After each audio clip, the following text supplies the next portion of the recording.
Olá, doutores, olá, doutoras, olá, estudantes de fisioterapia. Tudo bem com vocês? Sejam muito bem-vindos a mais um episódio do Fisioverso, o podcast do multiverso da fisioterapia.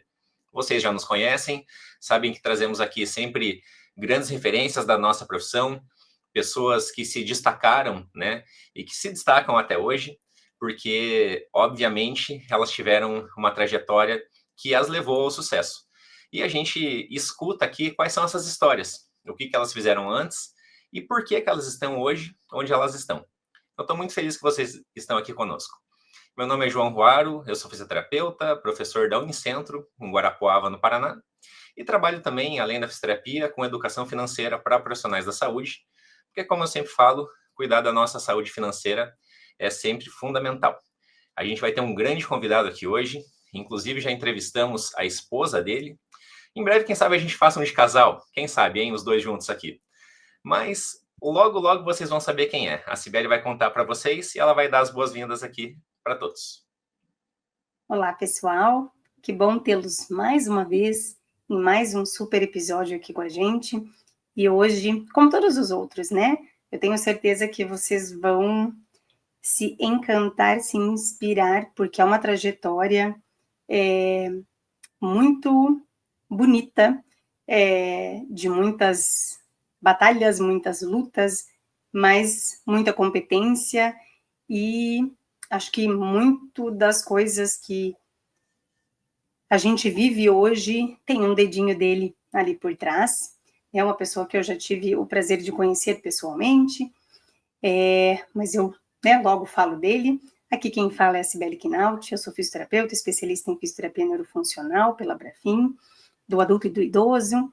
Eu trabalho hoje, tenho uma atenção muito mais voltada para a neuromodulação e também para os estudos de dor neuropática, que é uma área que, assim, há mais de 10 anos me encanta e que ainda eu sofro um pouquinho porque a gente ainda encontra muito pouca coisa, principalmente dentro da fisioterapia, enfim, mas é uma área que eu tenho estudado bastante. Eu sou professora aqui na Unicentro, em Guarapuava também, junto com o João, e eu tenho a honra de convidar aqui ao palco do Fisioverso o Dr. Anderson Coelho. Mas antes dele entrar, roda a nossa vinheta.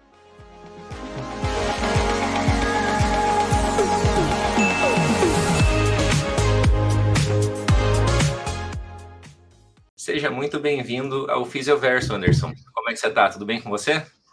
Graças a Deus, tudo bem. É uma satisfação estar aqui com você, Cibele, nesse podcast que eu achei sensacional para falar um pouquinho da nossa história e talvez inspirar ou ser exemplo aí do que fazer ou o que não fazer para os colegas que nos assistem. Muito bom. Anderson, que alegria ter você aqui com a gente. Eu sei da sua agenda, que é mega apertada, e você ter conseguido liberar um espacinho aí para nós é uma honra muito grande. E eu tenho certeza que para todas as pessoas que estão nos ouvindo, nosso público ele é bastante variado. A gente tem desde alunos de fisioterapia até profissionais já de longa data.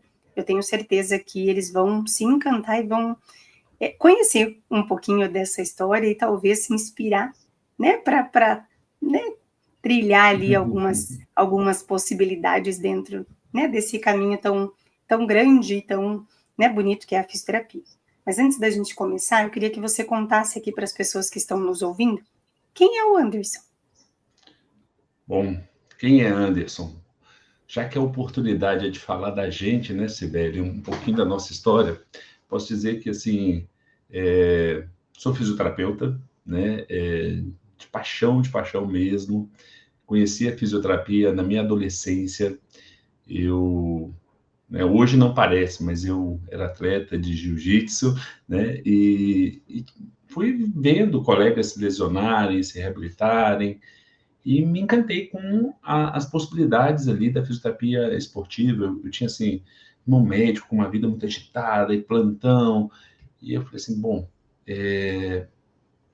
eu quero a área da saúde, mas essa questão do trabalho, a jornada de trabalho da medicina não me agrada, eu vou para a fisioterapia. ledo engano, porque eu não fui para a esportiva e trabalho, né, em múltiplos lugares, mas assim, sou pai, né, pai de 3, né, 2 meninas, um menino, e aí, assim, me divido, né, com as atividades profissionais e com a família. Sou professor universitário, hoje dou aula para os cursos de medicina, fisioterapia, psicologia, e assim, encantado por docência, tanto que quando eu formei, um dia depois eu estava prestando um processo seletivo para mestrado em educação, pensando em currículo e práticas pedagógicas, né? O que ensinar e como ensinar, né? Currículo e metodologia. Né? Aí fui para, logo que formei, né? Montei uma clínica na cidade em que eu formei, enquanto eu fazia o mestrado. Daí eu peguei, com isso, fui fazendo concurso ali, né, e provas para instituições de ensino. Comecei a dar aula, né, numa faculdade no Centro-Oeste Mineiro, no Unifor MG, foi meu primeiro vínculo, lá em 2006, né? Então, formei em 2003, né? Fiz mestrado em 2004, 2005. Em 2006, entrei na Unifor MG, entrei na Univas, né, como docente, e comecei a coordenar a pós-graduação da instituição que eu me formei e fiz mestrado. E aí, passou um pouquinho, me tornei coordenador do curso na Univas, né, e também fui para a prefeitura. Comecei a coordenar o serviço da prefeitura de Pouso Alegre. Anderson, vou te interromper um pouquinho, que até uma dúvida minha, talvez seja de outras pessoas. Você é de Minas, eu sei, mineiro, né? Nasceu mineiro? Nasceu mineiro? Nasci em São João del Rei, interior de Minas. Fui fazer o vestibular, né, estudar o terceiro ano, integrado com um cursinho em Juiz de Fora, próximo à minha cidade. E quando fui fazer o curso de fisioterapia, né, eu já fui para Três Corações, sul de Minas. E a Então, Univas, que você falou, em Pouso Alegre, Minas Gerais também. Então, eu fui... do Minas inteira. Rodei principalmente o sul e sudoeste, porque aí, assim, quando eu comecei a trabalhar na Univas, aí eu fui capilarizando em Pouso Alegre, fui me estabelecendo em Pouso Alegre e aos poucos desligando das outras instituições, porque aí chegou um momento que eu queria tanto dar aula, eu estava com clínica em Três Corações, consultório em Pouso Alegre, e eu dava aula em Formiga, no Unifor MG, na Unicor Três Corações, na Univas em Pouso Alegre e na Unipac em Itajubá. Então, eu ficava rodando essas cidades e estava coordenando o curso. Trabalhava pouco. Era 40 horas na Univas, coordenava o curso, coordenava o serviço da prefeitura. Entrei para o Hospital das Clínicas São Mel Libano, comecei a coordenar o serviço, fui para a direção. Então, assim, eu estava acumulando isso tudo. E aí, aos poucos, eu fui deixando as outras instituições, deixei minha clínica em Três Corações e fiquei em Pouso Alegre. Aí, um belo dia, assim, com essa vontade, assim, sempre fui muito envolvido com as questões, né, de política de classe, né, eu acho que, assim, e essa trajetória, ela começa lá na graduação, né, quando eu comecei a graduação, eu era da primeira turma, porque a primeira turma ela tem alguns desafios pela ausência de estrutura e de ver alguém que já se formou, mas também te dá uma oportunidade de tirar leite de pedra, né? Então, eu fundei o Núcleo de Iniciação Científica e Pesquisa em Fisioterapia da universidade, fui presidente do DA, aí, assim, a gente vai criando essa trajetória, né? Quando formei, fui para a Associação Brasileira de Ensino e Fisioterapia, e aí, quando eu já estava há algum tempo em Pouso Alegre, né, coordenando curso, trabalhando na cidade, eu sempre tive muita vontade de poder contribuir mais com a profissão e sempre assim, lá atrás, quando eu falei que eu decidi cursar fisioterapia, eu falei que eu tive algumas dúvidas, né? Eu acho que todo jovem que vai escolher uma carreira aos 17 anos, 16 anos tem. E aí eu ficava assim, será que eu vou para a fisioterapia? Será que eu vou para o direito? Então, eu sempre gostei muito de legislação. Eram áreas, até então, que pareciam diametralmente opostas, né? E aí, quando eu sempre gostei, então, assim, no mestrado, muita filosofia, né? E aí, eu sempre gostei de legislação. E eu falava assim, bom, onde eu posso contribuir com a profissão no ponto de vista, assim, normativo, no ponto de vista de controle ético deontológico. E aí, assim, eu me interessei em montar um grupo para a gente poder fazer uma disrupção, né, no que a gente tinha em Minas, né, numa gestão, e entregar ali o que a gente acreditava que podia ser uma gestão mais acolhedora, mais participativa, de aproximação com os profissionais, uma renovação não só de pessoas, mas assim de ideias, de metas, de princípios. E aí a gente candidatou no Conselho de Fisioterapia de Minas Gerais. Aí, quando eu candidato e sou eleito, aí eu começo a me direcionar para Belo Horizonte, e onde eu estou até então, construir família aqui. Você falou da minha esposa, João, inclusive, nesta montagem de chapa, a gente montou nossa família, né? Porque ela era uma referência em uma cidade, polo, eu em outra, né? Assim, a gente tinha ali algumas ações que chamavam atenção, e aí eu fui convidá-la para montar uma chapa, montamos uma chapa, e depois de eleito a gente começou a namorar, e hoje, né, nós Mas temos uma família. olha, o Essa eu não Cristina sabia. unindo coraçõezinhos. Pois é. Então a fisioterapia me deu, inclusive, tudo, até minha família, né? Ô Anderson, eu sempre falo isso também, sabia? A minha história, em termos temporais, ela é muito parecida com a sua. Eu também formei em 2003, eu também sou de uma primeira turma da Unioeste, em Cascavel. Saiu safras boas naquela época, hein? Opa! Não sei se você lembra, o vestibular dessa época era extremamente concorrido. Tinha hora que dava 50 por vaga, 39 por vaga. Eu me lembro, eu não sei se o João, não sei se você chegou a prestar vestibular fora de Cascavel, ali da tua região, porque eu me lembro no ano, eu sou um pouquinho antes de vocês. Eu me formei em 2001. Mas eu me lembro que na UEL, em Londrina, eu não queria prestar, porque eu não queria, eu falava com minha mãe, eu quero morar em casa, eu não quero mudar de cidade para estudar, enfim. E minha irmã estudava, minha irmã fazia veterinária na UEL, e minha mãe foi lá e me matriculou. E tava 102 para 1, era um negócio assim, surreal. Eu falava, para que eu vou ali perder tempo, eu já nem quero passar. Hoje as concorrências elas são menores, mas nessa época que a gente prestou, eu não vou lembrar exatamente, mas lá na Unioeste, na época que eu passei, era acho que coisa de 40, 50 por 1, alguma coisa assim. Então, eram, assim, realmente vestibulares bem concorridos. Tinham muito poucas instituições também, né? Essa era outra época nesse sentido também, né? O grande boom do número de instituições foi exatamente no final da década de 90, né? Porque, assim, nós iniciamos os cursos no final da década de 60, né? Início da de 70, e, por exemplo, Minas tinham 3 cursos.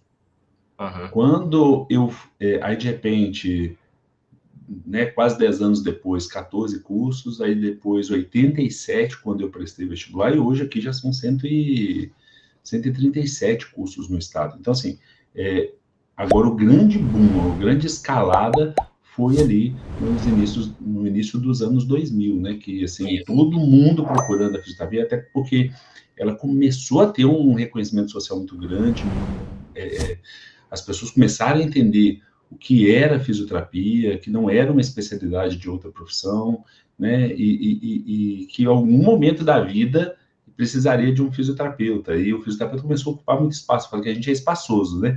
A gente quer sempre a área nobre do prédio, né? A área plana, primeiro andar, espaços grandes. E aí a gente foi conquistando espaço, e as pessoas foram vendo assim, ó. Eu falo que a gente estava recentemente conversando com um grupo de amigos, pessoal, a única vantagem de envelhecer é não morrer novo, né? E aí essa conversa me fez pensar assim, se a gente imaginar que ninguém quer morrer novo, mas que a grande maioria das pessoas, o que receia do envelhecimento é a dependência funcional, é depender de alguém, ó, não quero ficar dependente. Quando você pergunta, esse é o grande receio de todo mundo, né? Claro. Além das questões estéticas, né, da envelhecimento fisiológico mesmo ali, e o estigma social que se tem, né, com a deificação do que é belo, do que é jovem, as pessoas não querem depender de alguém. E quem mantém essa vida em movimento é o fisioterapeuta. Então, quando as pessoas percebem que o fisioterapeuta, o fazer dele é imprescindível para manter a independência funcional, que é muito próximo da autonomia, né? Não adianta você decidir fazer uma coisa se você não consegue agir sozinho. Então, eu acho que as pessoas começam a enxergar a fisioterapia como uma grande oportunidade de cuidar de alguém e também, sem demagogia, é a nossa profissão, então a gente tem que ter uma contraprestação financeira disso. Então, é uma profissão que as pessoas vão precisar. Exato, assim, e eu vou além, eu acho que a gente tem o privilégio, eu quando fiz vestibular, eu estava, como acho que a maioria, né, a gente muito novo, você não sabe, eu sabia que eu queria a área da saúde, sim, mas não sabia muito bem o que eu queria, e meu pai sempre me falou, meu pai é técnico em radiologia, meu pai trabalhava numa clínica muito grande em Curitiba, com muitos ortopedistas, então ele sempre me falava, filha, faz fisioterapia porque é a profissão do futuro. E eu brinco, a gente sempre faz piadinha com isso, né? Mas eu acho que ela é tão uma profissão do futuro que até hoje ela é uma profissão do futuro. A gente tem tanta coisa ainda para fazer, para conquistar, que há 25 anos atrás ela era a profissão do futuro, mas ela continua sendo a profissão do futuro. Sibeli, eu me arrisco a dizer que talvez seja a profissão que mais cresce em termos de evidência científica, de reconhecimento social, de avanços sociais, né? E de possibilidades, né, de oportunidades de áreas de atuação, de especialidades, cenários. Então, assim, ela cresce muito rápido. Quando você fala que ela ainda é do futuro, me lembrou de um meme daquela mãe que está dando entrevista, ela falou assim, meu filho estuda para profissões que ainda não existem. Mas qual profissão é essa? Não sei, ainda não existe. Eu acho que a fisioterapia, ela está muito nesse sentido, assim, na hora que a gente acha que ela já ocupou todos os espaços possíveis, a gente vê mais uma oportunidade, mais alguma coisa que a gente pode utilizar, seja de inovação, seja de tecnologia, seja dentro do nosso fazer. Eu não estou seja de humanidade. Não estou falando de extrapolar as nossas cercas, né, do nosso âmbito de atuação, do nosso escopo, não. Dentro da nossa finalidade, né, que é a capacidade física do paciente, quanta coisa a gente vai tendo a oportunidade de trabalhar e de incorporar, né, e somar nessa caixa de ferramentas que são nossos recursos, nossas abordagens, e trazer melhor experiência para os pacientes, para a sociedade, melhores desfechos, né? Então, acho que a gente tem aí uma profissão que se a gente parar, sair um pouquinho e olhar de fora, a gente vê a grandiosidade que é a profissão. E muitas vezes eu vejo um ou outro vocês falando alguma coisa mal da profissão, eu falei, gente, essa pessoa não está convivendo com as pessoas certas. Quando você falou aqui que esse podcast ele serve para inspirar, eu brinquei assim, tem coisa da nossa trajetória para a pessoa pegar de modelo, de exemplo, e o que não pegar. A gente é fruto do meio mesmo, né? O contágio social ali dos 5 é uma estatística. Então, eu sempre falei, olha, não de uma forma oportunista, mas de aproveitar a oportunidade, a gente focar naquelas pessoas que são realmente uma referência, nas pessoas que estão bem, o que elas fazem, o que elas estão estudando, né, onde elas estão trabalhando, e fazer igual, porque aí sim a gente vai ter exemplos do que seguir. Como aquela frase, né, João, que acho que a gente já disse aqui algumas vezes, né, a gente tem que andar com pessoas mais inteligentes que a gente sempre, né, porque é assim que a gente vai crescer, né. É bom você estar na mesa sempre com gente que é mais inteligente que você, porque aí você vai aprender, né? Eu sempre brinco aqui, e o Fisioverso é uma baita oportunidade para isso, porque eu tenho o hábito de escutar outros podcasts também. E aí, assim, eu me sinto como se eu estivesse naquela conversa, cara. Então, assim, às vezes eu penso, puta, eu falaria isso, não sei o que lá, como que o cara ia abordar, né? Então, essa chance que a gente tem hoje, né, com a questão da realidade online, do virtual, que a pandemia acelerou muito esse processo, né? Se a gente for retornar 5 anos atrás, o que a gente está fazendo aqui não era uma coisa comum. Hoje a gente nem lembra disso, mas parece que foi um hiato de tempo muito maior até. A pandemia jogou a gente muito na frente, né? Ela forçou a gente a...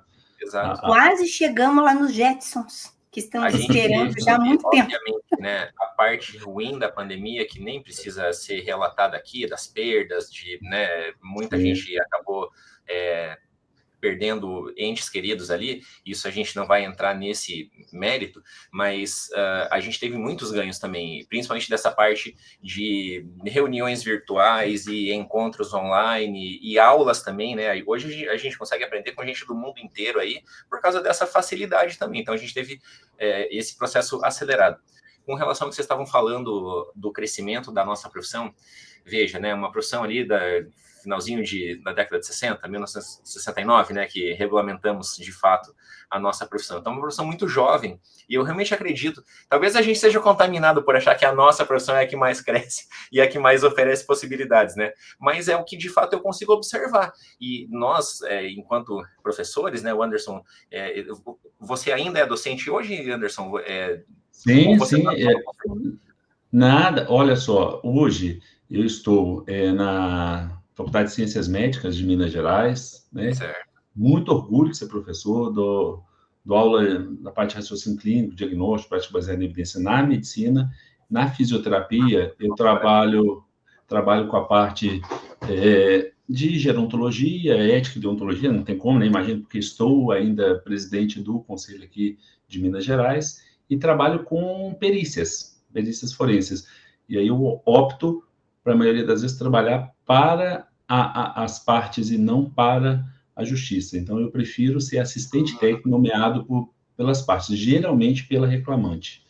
Tá? E, às vezes, também sou nomeado pela reclamada para periciar e fazer contraprova. Mas, assim, então, isso, eu acabei caindo na perícia, né, nessa minha história, porque hoje, com a minha rotina na gestão do conselho, ficou muito difícil de manter uma linha de cuidado com periodicidade com os pacientes idosos, que é a minha área na gerontologia. Então, eu fiz também auditoria em saúde, fiz a parte de perícia. Então, na perícia, ela me dá a liberdade de eu marcar a avaliação no horário que eu quero, né? Então, às vezes visito a empresa, faço, né, a constatação ali do posto de trabalho, da tarefa, e produzo em casa. Então, depois que minhas crianças dormem, aí eu começo a fazer os relatórios, né? E por isso que essa passagem dos tempos, né? Para quem nos vê e não nos ouve, percebe que andei bastante na estrada de terra. É isso. A Cibele falou de Jackson. Será que essa geração nova não sabe o que sabe é? O que Nem é? sabe, né? A gente, na nossa infância, tinha um desenho, né, que é o Jackson, que a gente via os carros voadores, robôs servindo a gente. Bom, robô servindo a gente está quase uma realidade, Tá né? quase lá, né? Veja que tá chegando. Assim, tinha robô, tinha gente falando, vendo a outra pessoa, né? Então, assim, isso a gente já consegue também. A gente já consegue, é verdade. Os carros voadores que ainda não, mas já tá chegando, tá chegando. Logo, né? Logo. Mas esses dias... Drone, né? Já tem drone. Eu estava com uma paciente, e ela mais nova, uma paciente de distrofia, mas está ali na casa deve ter uns 20, quase 30 ali. E aí, eu comecei, faz isso, igual os Flintstones. Ela, quem? Deu, acredito que você não conhece. Aí, assim, eu falei umas 3 coisas de 3 desenhos antigos dela. Eu não conheço. Eu, não, então nem vou conversar com você. Você não conhece nada, vai pesquisar no Google. Olha essa facilidade de pesquisar no Google, porque a gente tinha que chegar, fazer dever, né, da escola, para não perder os desenhos que gostava. Hoje a pessoa assiste a hora que quer, né? A hora então, assim, que quer, bem. Olha aqui, eu falei assim, para quem nos vê, porque tem gente que acompanha o podcast por plataforma só de áudio, né? Então não tem imagem. E assim, a pessoa escolhe o momento que ela quer, ela para, ela volta, ela escuta de novo, né? Consegue ouvir no carro, dirigindo. A parte do contágio social, ela tem que escutar muitas vezes, gente, porque eu acho que isso é importantíssimo. Porque ela consegue tirar exemplos bons e ruins das pessoas que ela conviveu, e ela é um resultante do meio. Então, assim, né, as 5 pessoas que a pessoa mais convive vão interferir, sim. Então, aquela dica lá de mãe e pai, né? Olha as suas companhias, é verdade, não é sabedoria mesmo, né? Eu concordo totalmente. O Anderson, e mantendo a toada que a gente vinha ali, você também acredita, né, que a gente passou por esse amadurecimento profissional muito em virtude do amadurecimento político que a gente teve na profissão? A atuação dos conselhos, dos profissionais ficando cada vez mais relevantes para a sociedade. Qual que é a leitura que você faz sobre isso? Olha, João, eu vou fazer de uma licença para ser um pouco prolixo, mas tentar ser pelo menos estruturado para você entender. Eu acho que, assim, sem dúvida, a gente passa pelo amadurecimento político e precisamos ainda avançar muito mais, né? Eu vejo que a nossa regulamentação, ela se baseou exatamente por causa de um perfil de profissionais, de pessoas que estavam naquela, então, atividade profissional não regulamentada, com bastante engajamento político. Então, assim, se a gente pegar o momento histórico, né, da regulamentação, que no meio do ato institucional número 5, no meio do AI-5, que o Congresso Nacional estava fechado, tinham medidas e decretos proibindo organizações políticas. Então, se a gente pegar a profissão que foi regulamentada no Brasil, então já nasce no Brasil como nível superior, liberal e com o nosso fazer como ato privativo. E for ver as associações, né, as associações de fim cultural e científico dos estados, não as sociedades científicas das especialidades, né, que veio depois, elas precedem a própria regulamentação. Então, assim, a Associação Mineira de Fisioterapeutas, ela... Gente, posso só liberar minha cachorra aqui, porque abriu, só um minutinho. Claro. Só um minutinho.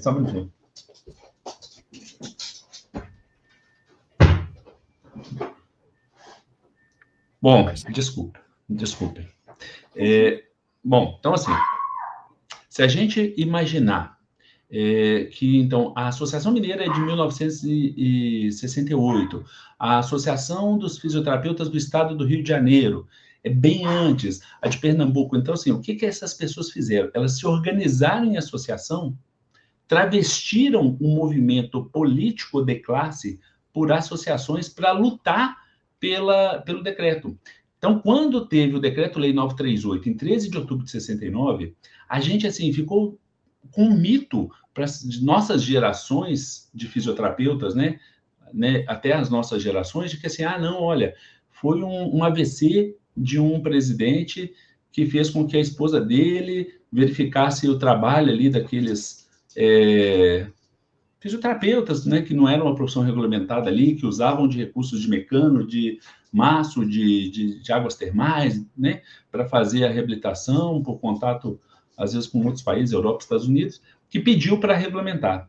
E nós só fomos descobrir a teleologia, a intencionalidade, a real motivação da legislação, que realmente não tem nada a ver com o presidente, com o AVC dele, em 2012, quando abriram os arquivos no Arquivo Nacional, abriram os documentos e deram acesso para as pessoas daquela época que o Congresso Nacional ficou fechado, né, propalado aí como a ditadura militar. No meio do governo militar, quando o governo é gerido só pela junta militar, ministro da Marinha, do Exército, da Aeronáutica, e aí, só em 2012 que a gente foi ver esses documentos e toda a tramitação. E a gente viu que, em que pese ter um projeto de lei no Legislativo, foram fisioterapeutas organizados em associações que faziam de tudo, curso, vendia milho, vendia o que os pais davam, que iam para Brasília, eram inclusive mulheres, principalmente a Sônia Guzman e a Veridiana Arbe, né, a primeira presidente do COFITO e a primeira vice-presidente, que era terapeuta ocupacional, principalmente as duas indo para Brasília para pleitear isso. E depois viram assim, olha, a gente, tá bom, tá regulamentado. A única profissão que ficou regulamentada sobre a tutela do Ministério da Saúde, o trabalho sendo fiscalizado pelo Ministério da Saúde, foi a fisioterapia. Todas as profissões até então regulamentadas eram fiscalizadas pelo Ministério do Trabalho. E no nosso artigo 11 do Decreto 938, fala que a gente é fiscalizado pelo Ministério da Saúde. E aí a gente vai entender, em 2012, na troca dos documentos ministeriais, que foi quase que um prêmio de consolação para o ministro da Saúde, que era médico, Leonel Miranda, que queria que nós fôssemos tecnólogos em fisioterapia, que naquela época o tecnólogo não era equiparado, não tinha isonomia no nível superior, seria técnico, e executasse métodos e técnicos prescritos por médico. Isso foi superado pelo ministro do Trabalho, principalmente pela uma interlocução com o chefe de gabinete dele, o Rondon Pacheco, aqui de Minas, e aí a gente foi ver que superou o ministro do Trabalho, colocando a gente como uma profissão de nível superior, e isonômica, independente, com autonomia profissional, e como consolo deu para o Ministério da Saúde nos fiscalizar. Só que é lógico que eles não têm perna, isso não aconteceu, e então veio a Lei 6.316, em 17 de dezembro de 75, criando um conselho também por um movimento da profissão, de profissionais querendo um conselho para disciplinar, para proteger a sociedade, mas para olhar as especificidades, para moralizar o fazer, para controlar as pessoas que exercem, no sentido assim, de que não houvesse concorrência desleal, não houvesse mercantilização, que não houvesse abuso, né, da ignorância da sociedade para oferecer recursos sem evidência, equipamentos sem registro de aviso, e aí vem o conselho. E aí vem a categoria amadurecendo e vem numa curva de crescimento, sim. Aí vem as especialidades profissionais, vem as sociedades científicas, vem a busca por evidências para as nossas práticas, né? Algumas práticas elas iniciaram, depois fomos buscando as perguntas certas, porque principalmente os primeiros cursos com docentes da medicina, formando a gente com vários vícios culturais e barreiras imaginárias no que tange a nossa autonomia, falando que a gente não podia, falando que não podia. Então, assim, e naquela época que não era globalizado pela propagação das tecnologias de informação, comunicação, como tem hoje, a fala do professor era sempre a verdade absoluta, praticamente. Então, assim, se esta era a verdade, a pessoa formava acreditando naquilo, né? Então, eu falo que assim, a gente viveu um momento em que os profissionais, eles tinham uma crise não de identidade profissional, mas de autonomia profissional. Aí, de repente, a gente vem com os conselhos, com as associações, e começamos a falar muito da parte da autonomia profissional, do direito dele de exercer com plenitude a sua profissão, né, as suas prerrogativas, seus direitos ali do exercício profissional. A gente ainda tem, e aí, assim, começa a expansão de cursos, porque se a gente é encantado com a fisioterapia, e somos, né, todo mundo que faz um curso e se dedica sai encantado, as pessoas veem que existe uma busca pelo curso. Começa a abrir vários cursos e hoje a gente tem um movimento, não só da fisioterapia, mas do ensino superior, que sempre foi, lógico, né, um comércio, mas assim, a finalidade sempre foi muito educacional. Agora existe um movimento de colocar ações em bolsas de valores dessas instituições. E aí, grandes grupos educacionais com ações em bolsas de valores compram os cursos e investidores começam a criar estratégias muito ousadas para captar aluno, para subsidiar.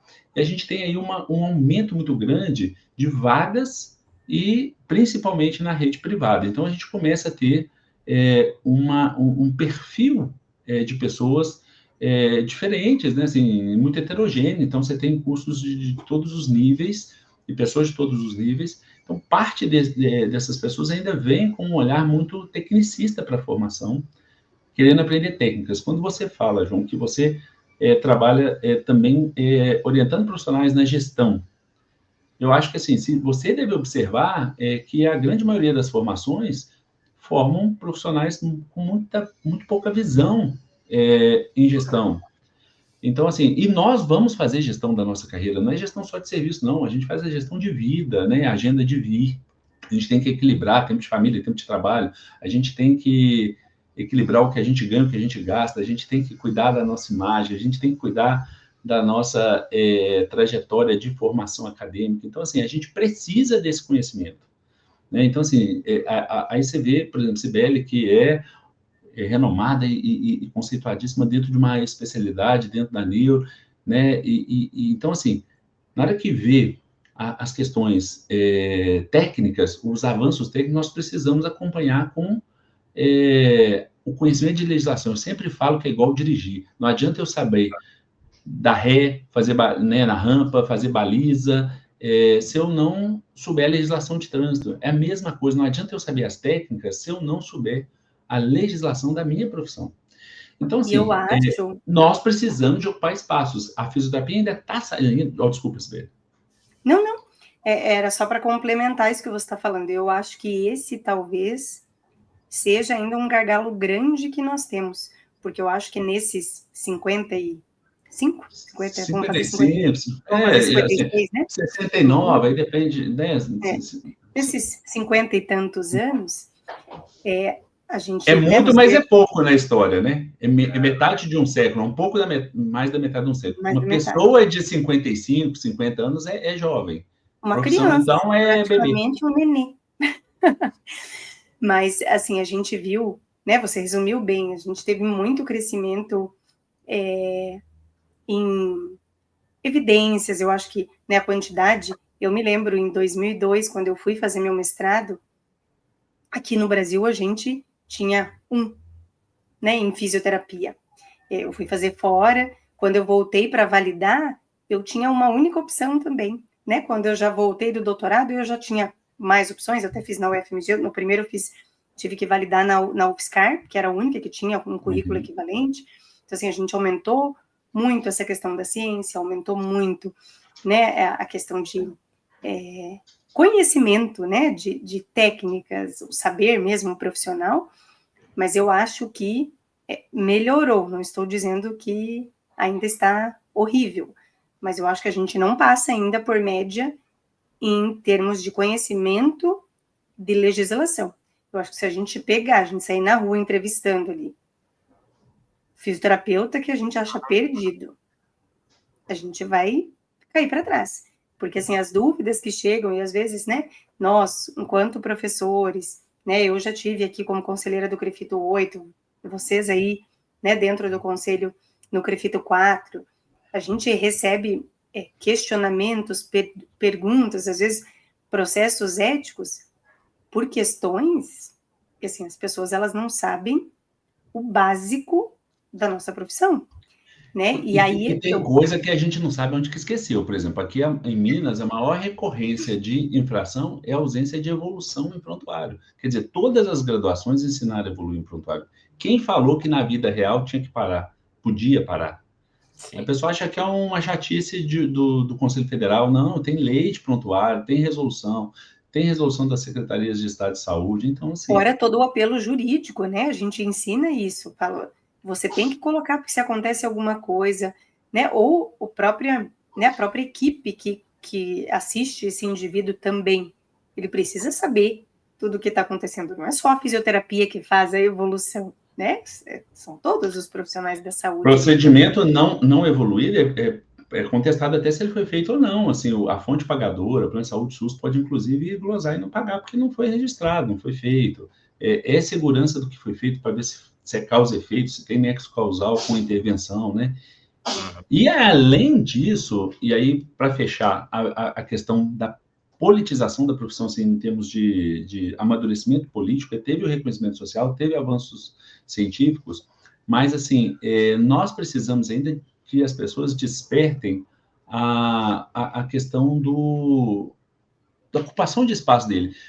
Quantas vezes nós que somos professores, os alunos nos abordam e falam assim, você trabalha ou você só dá aula?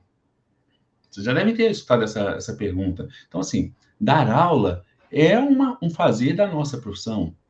Ser secretário de saúde e olhar e usar do nosso conhecimento profissional e sensibilidade de um fisioterapeuta, principalmente para a equipe multi, é sensacional. Ter vereadores, ter prefeitos, ter vice-prefeitos, deputados. Aí sim nós vamos estar colocando a fisioterapia onde ela merece estar, porque assim, nós vamos estar com os nossos olhos e ecoando o nosso grito nos espaços de decisão. Então, acho que isso é muito importante. E falando, né, a gente escuta muito, mas tal profissão consegue muito porque tem o lobby político. Mas assim, eles estão lá. Esse lobby, ele existe porque as pessoas encararam estar nestas posições que são cargos de decisão. né? Eu sempre digo e falo aqui enquanto professor, e a gente pode subir isso em todos os níveis, né? Eu só vou saber a dificuldade do aluno ou o que está acontecendo, até às vezes dentro da instituição, alguma coisa, né? Se alguém também contar para nós. Eu não tenho como saber de tudo se essa Uma bola de informação cristal. se essa informação não chega até mim.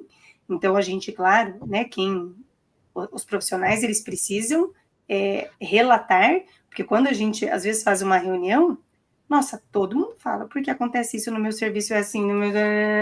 Aí é 1 milhão de coisas.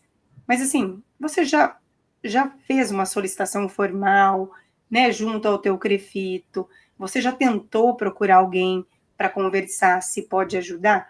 Não, daí fica ali, e o que você mesmo falou agora há pouco, daí você escuta a pessoa falando, porque a fisioterapia é horrível, porque a gente não é reconhecido, porque nananã, mas cada um tem o seu papel, né? Se a gente pegar o exemplo da odontologia, Cibele, eu acho que, assim, eles, dentro da área da saúde, na minha opinião, são os que estão mais amadurecidos em termos de segurança jurídica. Por quê?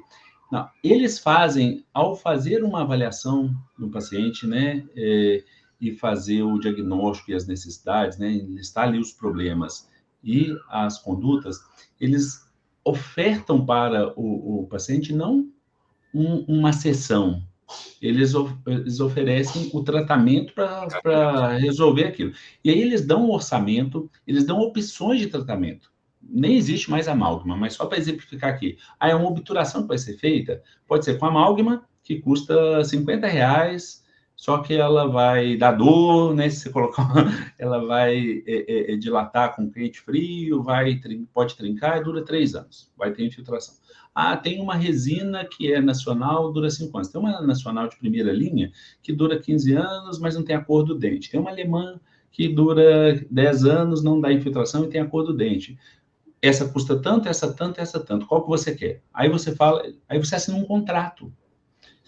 Pelo menos olha, eu mostrei as opções de tratamento, eu mostrei os valores e a pessoa aceitou. Então, assim, você demonstra um termo de aceito ali, um contrato entre as partes escrito. Então, quando você fala assim, o fisioterapeuta solicitou um exame e o laboratório negou. Ele solicitou por escrito. Será que esse laboratório negou por escrito? Peça por escrito essa negativa, a pessoa vai refletir, porque às vezes também faz parte do vício cultural. Então, essas comunicações entre equipe, referência, contra-referência, encaminha, recebe, faz relatório, a gente precisa amadurecer de que não é perda de tempo. Documentar é uma segurança para a gente, é uma imposição de autoridade, é mostrar diferencial e conquistar e desbravar esse espaço, né, nos demais setores, né? Então, muitas vezes a gente tem uma insegurança. Imagina se eu for em um profissional de qualquer área e ele for até muito bom técnico ali para aplicar o que precisa aplicar, né? Induzir em mim. Mas na hora que eu peço ele alguma documentação, ele não sabe se pode. Será que eu posso dar um atestado? Será que eu não posso? Será que eu posso dar só de comparecimento? Será que eu posso afastar ele do trabalho? Será que eu posso afastar temporariamente? Será que eu posso solicitar esse exame? Quais exames eu posso solicitar? Poxa, se tem aderência com a sua finalidade, seja do diagnóstico, do prognóstico, dos critérios de alta, seja o exame que for, né? Até exame de sangue, se você tiver numa UTI e alterou o modo ventilatório, você precisa de sulfamagaso. Então, assim, o profissional ele precisa de entender que ele tem que parar com o disse-me-disse e começar a colocar no papel as coisas dele, porque a gente vai evoluir anos-luz. Então, assim, hoje a gente tem Lei Geral de Proteção de Dados, a gente tem a autorização do Código de Ética para postar foto com o paciente, mas tem que ter o termo de consentimento livre esclarecido, termo de autorização de uso de imagem, voz, depoimento. Será que a gente está fazendo isso? Será que a gente está fazendo o paciente assinar um termo de consentimento do tratamento, mostrando para ele os benefícios a curto, médio e longo prazo, né? As metas, fechando com ele? A relação terapeuta-paciente, ela era baseada na beneficência. Até porque a gente tinha acesso às coisas da área e o paciente não. Hoje o paciente ele chega muito bem informado, né? Porque ele tem acesso a artigos, a revisão sistemática, guidelines, ele tem acesso a ChatGPT, a Google, as tias do WhatsApp. Então ele chega só com a doença dele. E a gente Então, precisa de respeitar essa autonomia. Eu lembro que quando eu estudei, falava assim, olha, o exemplo clássico na bioética era que assim, paciente da religião de Testemunho de Jeová, se não aceitar uma transfusão de sangue, o médico não pode transfundir, porque, aliás, pode transfundir porque tem um risco iminente de morte. E aí a autonomia do paciente pode ser encerrada. Quando vem a disseminação dos meios de comunicação, muda dessa relação de beneficência para uma relação de humanismo, né? Então, é horizontal, e hoje a gente já fala até um termo da psicologia na aliança terapêutica, quando você senta com o paciente, se a gente pega a PBE, a prática baseada em evidência, que tem lá a melhor evidência disponível, a expertise profissional e a escolha do paciente. Então, você tem que acordar com ele. Então, o paciente tem um direito constitucional, um direito informacional da doença dele, do que você vai fazer, quais são os efeitos colaterais possíveis, qual que você espera, estabelece com ele as metas. Então, assim, a gente precisa de ter um amadurecimento na categoria desta necessidade de entender as coisas também documentais. A gente quer o bônus de ser um profissional de saúde e tudo, mas a gente tem muita responsabilidade. Quantas vezes eu vejo os profissionais preocupados com o CREFITO? Eu falo, gente, o CREFITO, o máximo que ele vai fazer é caçar seu diploma. Parece muito, mas não é. Imagina assim, o que nos incomoda tantas vezes quando um outro profissional vai nos encaminhar um paciente, em vez dele só solicitar uma consulta e conduta apropriada, ele prescreve o tratamento, ele passa ali a dose, o recurso, aí a gente fala assim, nossa, isso é um exercício legal da minha profissão, é uma invasão. Aí eu fico nervoso, o que eu faço? Vou lá, printo, fotografo esse encaminhamento, essa prescrição, e coloco num grupo do WhatsApp. Com o nome do médico, com o nome do paciente, com o dado sensível da doença. Este documento, na hora que cai na rede, é um incidente de vazamento de dados que, sob o ponto de vista de responsabilidade civil, tem dano moral, tem dano material, né? Então, assim, no meio do meu exercício profissional, eu tenho outras responsabilidades históricas. A nossa responsabilidade civil é subjetiva, a gente vem de meio de tratamento, a gente não vem de fim. Se eu faço uma divulgação prometendo um resultado com antes e depois, sem falando que aquilo aplica só naquele caso, se eu prometo um resultado, principalmente assim, eu acho que na estética isso é muito comum, né? Que as pessoas veem, eu mudo esse tipo de responsabilidade, vira responsabilidade objetiva. Para quem nos ouve e não sabe, porque você vendeu o resultado. Então, assim, isso muda, inclusive assim, hoje todo mundo fala assim, ó, o ônus da prova é de quem acusa. Mas quando você promete resultado, não, você que tem que defender falando que não fez aquilo. Então, assim, é muito pesado. O que eu acho, né? Assim, a gente sempre discute sobre essa questão remuneratória, né?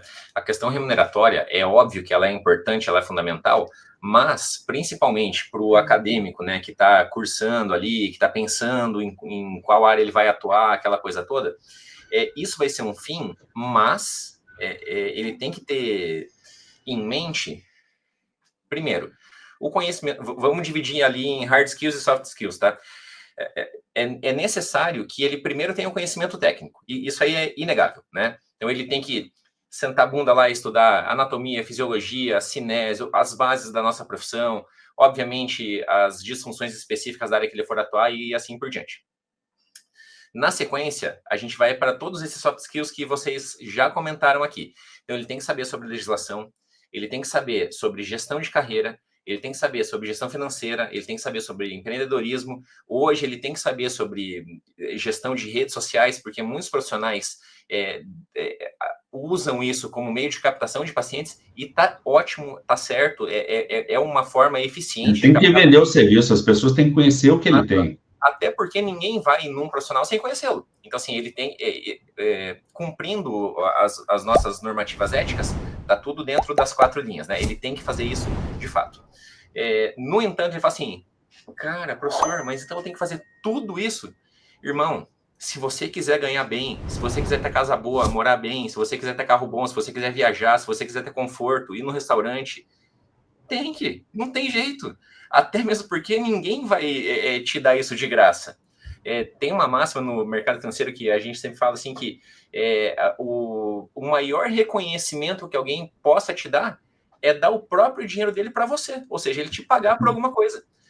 Não tem reconhecimento maior do que esse, porque assim, a pessoa está te remunerando, ela está pegando a grana dela, que ela sua para ganhar, ela está dando para você por alguma coisa que você fez para ela. Então não tem reconhecimento maior que esse.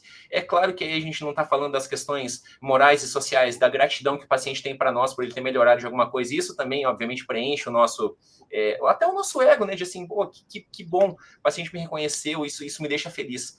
Mas ele saber que é necessário ele percorrer por todas essas outras áreas, para aí sim ele ser um profissional de renome, um profissional de sucesso, e ser reconhecido e se orgulhar da profissão e da trajetória, tem que acontecer tudo isso, que é o que vocês falaram. Não tem como, não tem atalho. A gente tem que fazer tudo isso. O início da carreira, o início da profissão, ele não é fácil para ninguém. Em nenhuma das profissões. Em nenhuma das profissões. Ninguém chega onde chegou porque alguém colocou. Pode até alguém colocar, mas não fica, né? Então, assim, as pessoas têm um início e o mercado, assim, em que pese ter espaço, ele não está de portas abertas. Então, assim, as pessoas precisam conquistar o espaço. Então, as pessoas têm que entender que é uma construção. A autoridade, ela não se impõe, ela é reconhecida. As pessoas... Tem um filósofo que fala que, assim, o que você faz grita tão alto aos meus ouvidos que eu não consigo escutar o que você fala. Então, vai na linha de que, assim, teoria é a sua prática. O que você faz é o que você acredita, não o que você fala. Então, verbalização é uma coisa, teoria e prática são outra. E não teoria uma coisa e prática outra. E aí, a definição do perfil moral profissional é aquela esfera da decisão do ser humano entre eu quero, eu posso, eu devo, porque nem tudo que eu quero eu posso, nem tudo que eu posso eu devo. Quando você pergunta e decide esta decisão sua, planejando a ação, vai definir o seu futuro. E se a gente olhar, né, a gente tem colegas fisioterapeutas, a gente tem acadêmicos nos assistindo, nos ouvindo. Então, assim, se a gente olhar para os lados, logo no primeiro ano do curso, a gente já olha para os lados e sabe com quem a gente quer fazer trabalho, com quem a gente quer sair para se divertir. Às vezes pode ser a mesma pessoa, às vezes não. Então, assim, a gente começa a moldar o nosso perfil profissional ao longo de toda a nossa formação. Quando eu matriculo no curso, eu já preciso entender que eu sou culpado pelo meu sucesso ou meu fracasso. Entretanto, em qualquer momento, eu consigo mudar esse curso, para o bem ou pelo mal. Então, eu preciso acordar para isso, né? Que o tempo em que eu uso para lamentar, eu posso utilizar para buscar soluções, para inovar, para sair da minha zona de conforto, ver o que as pessoas estão fazendo e desbravar, né? E desbravar e conquistar espaço. Qual a solução? A gente precisa de ter dignidade e a gente, nós três aqui, por exemplo, eu acho que nenhum de nós podemos reclamar, né? Nós temos uma dignidade de vida que veio com a fisioterapia. Na minha casa, como vocês sabem, sou eu e minha esposa fisioterapeutas, né? Então, o que a gente conquistou, se nós que a gente mantém isso. Nós somos bem criativos, todos casados com fisioterapeutas. São 6 fisioterapeutas aqui, os 3 mais os cônjuges. Exatamente. Então, assim, então a gente pode ter a certeza de que, enquanto contraprestação financeira, a gente consegue, sim, ter dignidade de vida. Agora, eu não posso ser medíocre. Se a gente não tolera, né, uma namorado, um cônjuge, né, medíocre, a gente escolhe alguém, a gente tem que entender que as pessoas, principalmente para entregar o seu corpo para o toque, a sua condição de saúde, ela não vai escolher um profissional medíocre, mediano. Então, assim, parece esses jargões, essas máximas de coach, mas a gente precisa de entender que nós precisamos buscar nos diferenciarmos, necessariamente não é nem diferenciar, é buscar, eu acho que assim, uma formação realmente que dê solidez naquilo que a gente faz. Né? Eu não preciso saber de tudo, ninguém sabe de tudo. Até porque as verdades científicas, elas mudam, né? O que é grande verdade hoje é grande mentira de amanhã. Hoje você pode comer ovo, amanhã não pode, tem hora que pode 2 por semana, tem hora que 2 por refeição. Então, assim, as coisas vão mudando, eu preciso estar acompanhando. Está vindo tecnologia, ela não vai substituir um fisioterapeuta, mas o fisioterapeuta que sabe utilizar a tecnologia, a inteligência artificial e essas ferramentas, vai substituir aquele que não sabe. Então, isso eu acho para mim é muito claro. Eu preciso estar acompanhando. Aqui em Belo Horizonte tem um fisioterapeuta assim formado na primeira turma, que é um dos caras mais atualizados que eu conheço, né? Então, assim, um atendimento com um custo em comparação com outros profissionais, quando você olha o valor do atendimento alto, mas na hora que você vê a linha de cuidado, a trajetória do paciente é muito curta, porque Sim. tem resolutividade, tem desfecho rápido, então acaba saindo muito mais barato do que o paciente que fica 40 atendimentos com o outro. E aí, na hora que você olha assim, uma avaliação mais de R$1.000, um atendimento R$1.000, né, 950. Gente, não tem vaga. Não tem vaga. É para 3 meses depois, 4 meses depois, quando tem. Então, assim, é possível você se destacar, você se consolidar, né? E eu acho que em todas as profissões, mas a fisioterapia ela te dá um leque muito grande, porque você vai da atenção primária a terciária, você vai, né, de uma unidade básica de saúde, uma UTI, você vai na indústria, você vai da consultoria, trabalha, né, igual assim, eu juntei o saber da fisioterapia com o mestrado em educação, dou consultoria para editoras, para educação inclusiva, eu dou consultoria para empresa de tecnologia assistiva, enfim.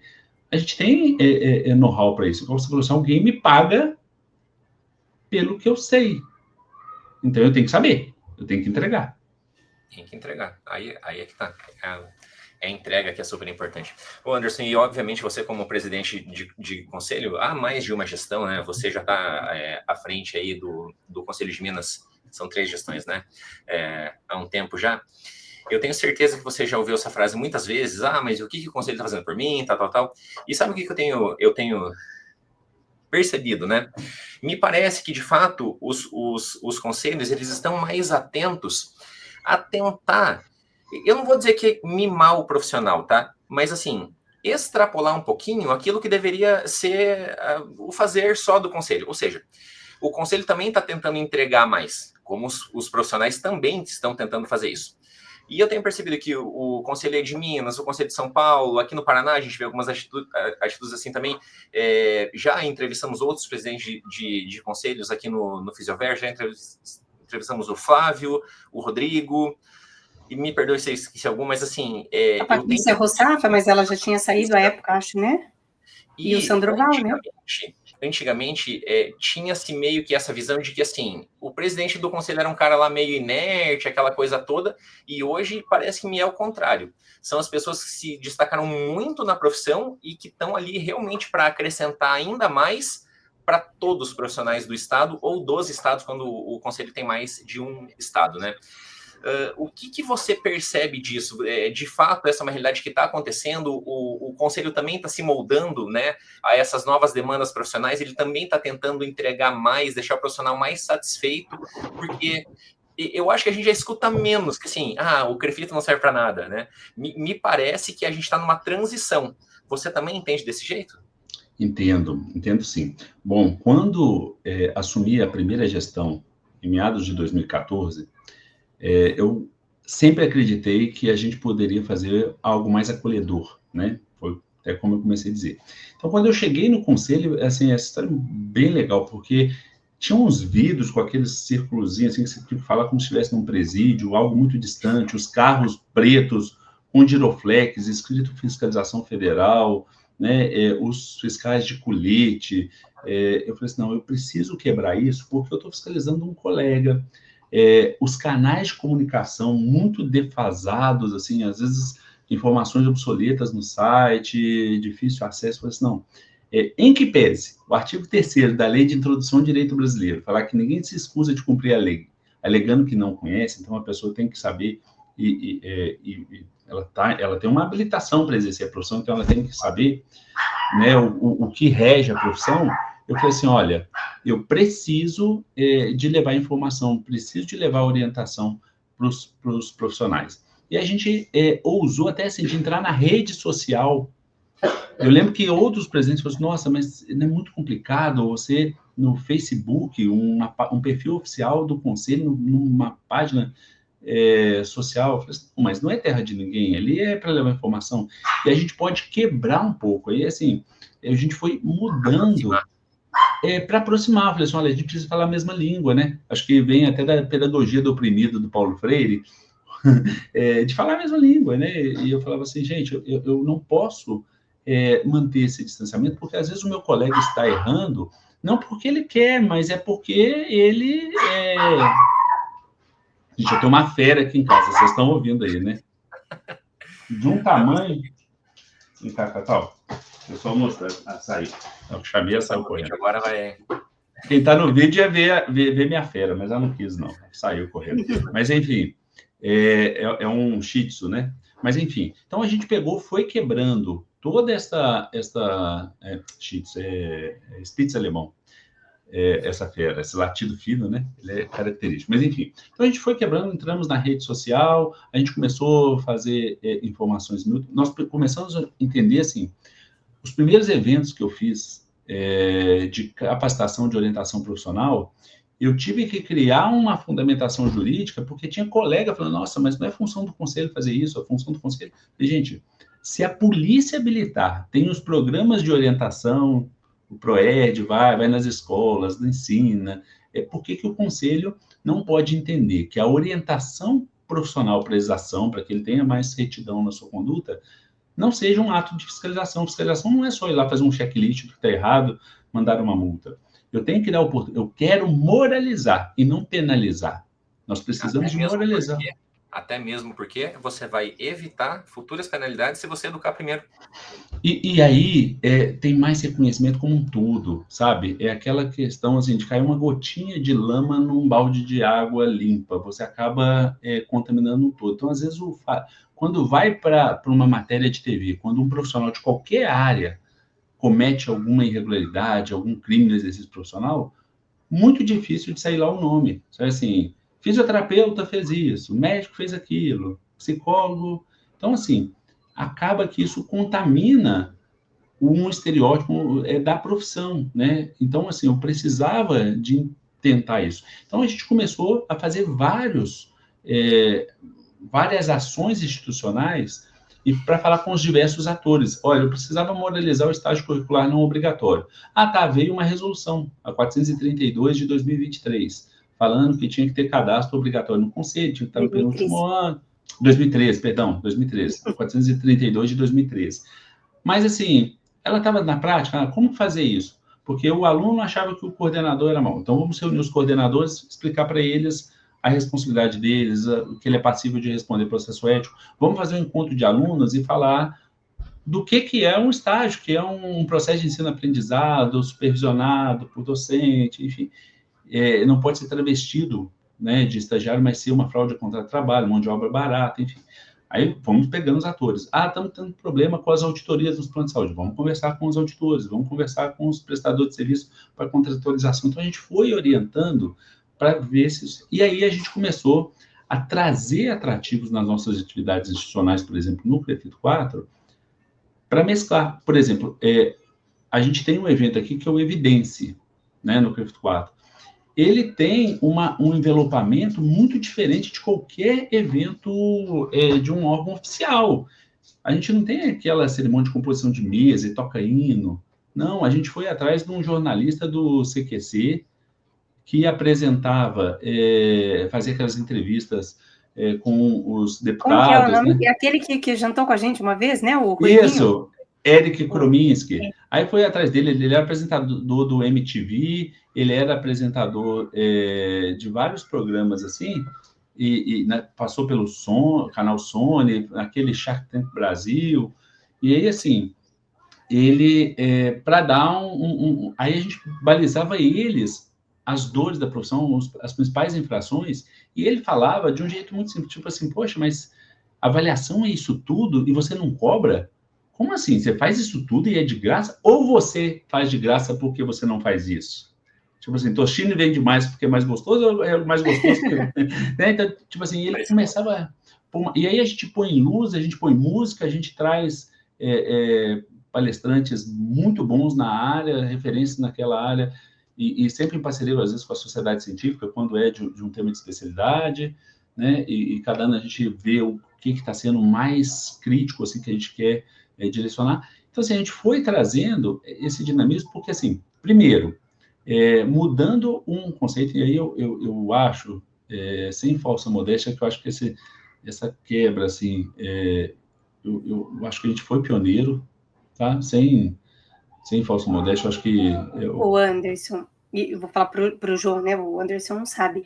E é uma diferença, e não estou criticando a gente, nem só exaltando vocês, mas eu acho que vocês realmente conseguiram, acho que aproximar, passar a mensagem para os profissionais, porque assim, os eventos organizados pelo Crefito 4, eu fico impressionada. Eu participei de um simpósio, eu acho, né? Que era jornada de simpósio, eu acho, de TEA. Então, assim, um simpósio de um tema extremamente específico, né? Não estava falando de fisioterapia neurofuncional, ou, né? Era de um pontinho dentro, né, do universo ali. Tinham mais de 300 pessoas assistindo, eu fiquei impressionada. Eu nunca participei de evento de conselho com tanta gente. Mas foi uma coisa que eu falei, meu Deus, de onde que apareceu tanta gente? E a limitação do espaço físico, né? Porque, assim, quando a gente tem espaço para 1.000, é 1.000, igual esse ano, assim, cada ano a gente vai estar no lugar. O Evidência, ele já passou para os maiores espaços de eventos de BH. Não, mas esse que eu fui não era nem o Evidência. Não era o Evidência, não. O Evidência dá mais de 1.500 pessoas, profissionais. Então, mas boa parte disso se deve também ao formato, né? Porque com certeza quem foi, leva um colega depois. Foi muito bacana, o evento foi produtivo. Não é cansativo, não. Engraçado, descontraído, mas obviamente a parte científica também é importante. Só que a gente tem que pensar nisso, né? Em como agregar. E vocês estão realmente dando aula nisso. E eu acho que os conselhos, então, começaram a ver essa mudança até de perfil profissional, assim, de como comunicar. A comunicação, ela mudou, gente. Então, não adianta, assim... Tem que evoluir, Anderson. Se eu tiver num congresso científico apresentando um paper, eu vou usar terminologia, técnica, nômina, ok, mas se eu estou com um paciente, dependendo do nível cultural dele, porque dependendo, ele sabe também falar, né, se ele é da saúde, se ele tem estudo, se não tem grau de instrução, eu tenho que aproximar da pessoa que eu quero atingir, né? Então, assim, a gente está vendo, gente, o próprio STF, Supremo Tribunal Federal, olha como que eles estão nos julgamentos que são televisionados. Para mim, um exemplo muito clássico, para mim, o mais evidente foi o julgamento das pessoas do 8 de janeiro, né? Do 8 de janeiro, que ficaram presas pela depreciação dos prédios públicos e tudo. Os ministros todos falando numa linguagem que todo mundo entendia, sabe? Independente de ser da área do direito ou não. Então, acho que esta é a grande sacada, esta é a grande dificuldade. Assim, é a gente comunicar como o outro entende, e não a gente querer mostrar que sabe. Então, assim, eu acho que esta imposição, está certo que uma resolução do Conselho Federal, ela é para ser cumprida. Então, seria muito fácil falar assim, olha, está aí, você tem que cumprir. Mas se a gente consegue mostrar a intenção dela, o profissional absorve isso. Aquele que quer, ele consegue absorver, fazer direitinho, não ter problema com o conselho, não ter menos problema com o paciente, né? Então, ele tem que entender que tudo é uma proteção da profissão, proteção dele, uma segurança jurídica para o exercício profissional dele. E uma outra questão... Desculpa, João. Não, só para concluir, porque o João começou a pergunta dele falando disso, né? Eu acho que hoje é necessário, não tem outra forma, até porque eu acho que, num geral, tem se conseguido sucesso, né, com esse tipo de mudança da forma de atuar do conselho. Mas tem algumas coisas que eu sou meio chatinha, sabe? E eu acho que isso aí falando de muito antes, né, dele virar profissional, nós, enquanto professores, a gente também precisa reforçar que, sim, é obrigação do profissional conhecer a legislação. Claro que eu posso facilitar, eu posso, né, desenhar para ele. Mas é um dever. É um dever nosso, é uma responsabilidade nossa. Tanto quanto eu estar ali diante de um paciente, né? Então, assim, a gente tem que aprender a fazer isso, exatamente como você falou. Se eu estou dirigindo, se eu tirei a minha carteira de motorista, a hora que o guarda me parar lá, porque eu estou acima da velocidade, fiz uma ultrapassagem num lugar que não podia, sei lá, estacionei num lugar que não podia, Eu posso espernear e dizer, nossa, sério que aqui não pode estacionar? Ele vai falar, sério, querida, mas tô aqui tua multa para você pagar, não vai ter, não Exatamente. tem Você choro, corre né? risco de vida se você não identificar uma placa de preferência. Da mesma forma, você corre risco de vida profissional se você não souber a sua legislação. Exatamente. Então, eu acho que isso não é importante, acho que vale fazer, mas não tira a nossa responsabilidade enquanto profissional também, né? Essa responsabilidade, ela tem que se compartilhar, né? Às vezes, o graduando passa pela disciplina de uma especialidade sem conhecer a resolução que reconhece a especialidade, sem reconhecer a resolução que disciplina a especialidade. Quantas vezes eu vejo recém-formado, até profissional com mais tempo de formado, falando assim, quero fazer esse curso de especialização aqui, lato sensu, será que ele é bom? Assim, é lógico que você tem várias formas de ver se ele é bom, se não é, mas assim, principalmente o conteúdo programático, se ele estiver dando as habilidades e competências que estão na resolução que disciplina a especialidade, já é meio caminho andado, né? Se ele olha ali e fala assim, olha, a resolução, eu quero fazer, vamos pegar você, espelhar a neuro. Qual é a resolução que disciplina a neurofuncional? Então, ali tem o que são as habilidades e competências, o que ele precisa saber fazer, quais são as expertises para então, hard skills, E soft outra skills. coisa, e lembrar de atualizar, né, Anderson? Porque assim, uma das coisas que hoje a gente mais vê, pelo menos, né, vou falar da neuro, né? A gente atualizou a nossa resolução da especialidade, e várias outras coisas dentro de especificidades ali, né, de algumas técnicas, e hoje a gente vê ainda as pessoas justificando usando né, a legislação antiga. Então, a gente também tem que lembrar existe, mas até porque o mundo hoje mudou, a gente avançou, a gente tem falado desde o começo o quanto a nossa profissão cresceu. Então, Sim. É natural que algumas resoluções, elas também se atualizem. O nosso próprio código de ética, né, a resolução ética, ela se atualizou, né? Depois da pandemia, ela autorizou postar foto, ela autorizou fazer foto antes e depois, né? Ela permitiu atendimento telepresencial. Anderson, e outra questão que sempre vem também é todas as sedes de conselho estão sempre em capitais. Isso é natural, vai sempre acontecer, né? Entretanto, a minoria dos profissionais daquele estado está na capital. Como que está funcionando a interiorização? Pois por exemplo, em Minas, nós tínhamos as delegacias que eu abri, e de repente eu fechei essas delegacias, porque também ficavam em alguma cidade. E, por exemplo, Minas Gerais tem 853 municípios. Oh, Minas é muito grande, né, cara? Eu já acho o Paraná enorme, porque a gente tem 399 municípios, eu já acho um absurdo. Tem cidade que você demora 16 horas de viajar de uma para outra, são 1.400 quilômetros, né? Então, assim, isso direto, você vai parar, então não dá muito mais que isso. Então, Minas é muito grande, então, e com uma capilaridade de cursos de graduação muito grande. Então, a gente usou da estratégia de interiorizar por meio de delegados de representação, mas mais que isso, nós firmamos, por exemplo, uma parceria, um convênio com o Balcão dos Correios, então todas as unidades do Correio podem entregar ou receber documento, mas mais do que isso, nós trouxemos as soluções tudo para o digital. Então, o profissional ele vai ser super bem-vindo na sede, mas a gente espera encontrá-lo numa capacitação, né, não para responder processo ético, por favor, mas a gente espera que ele consiga resolver tudo digital.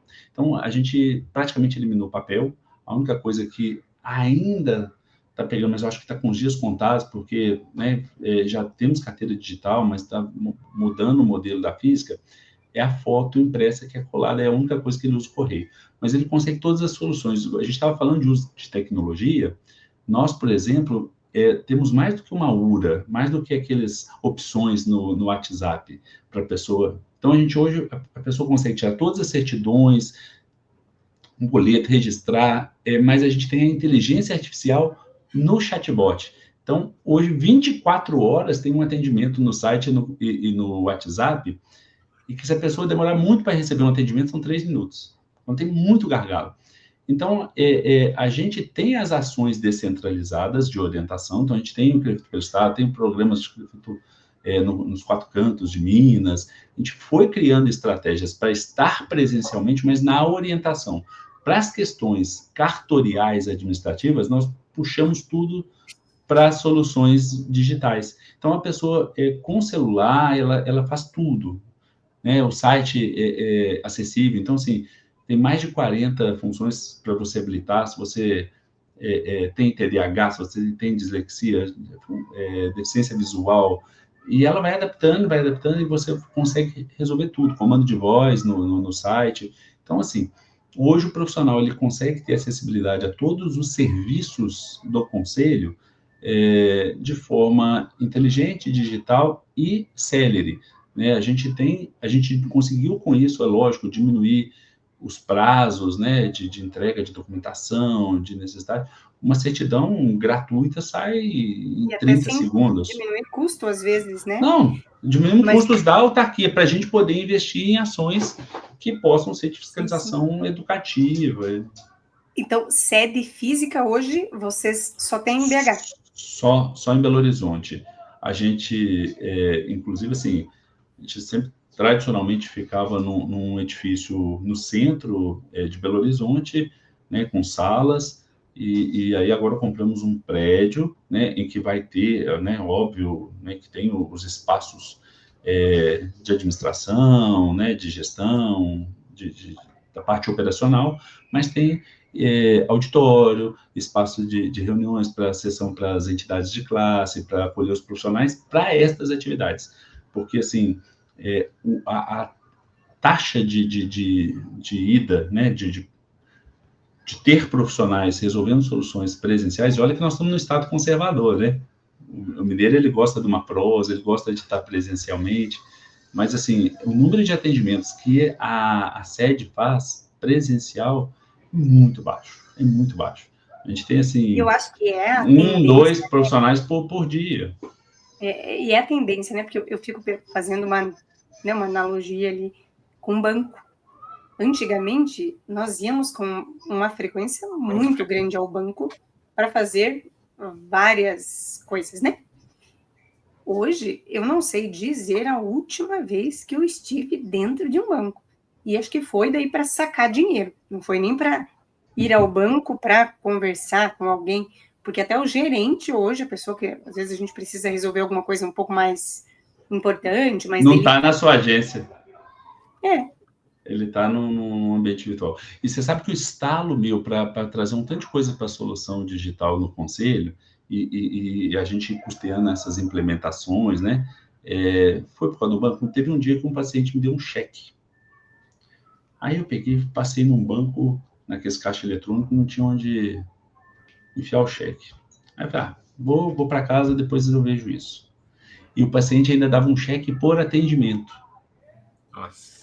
Aí, o primeiro eu consegui depositar no caixa eletrônico. O outro, não tinha caixa eletrônico para receber depósito de cheque.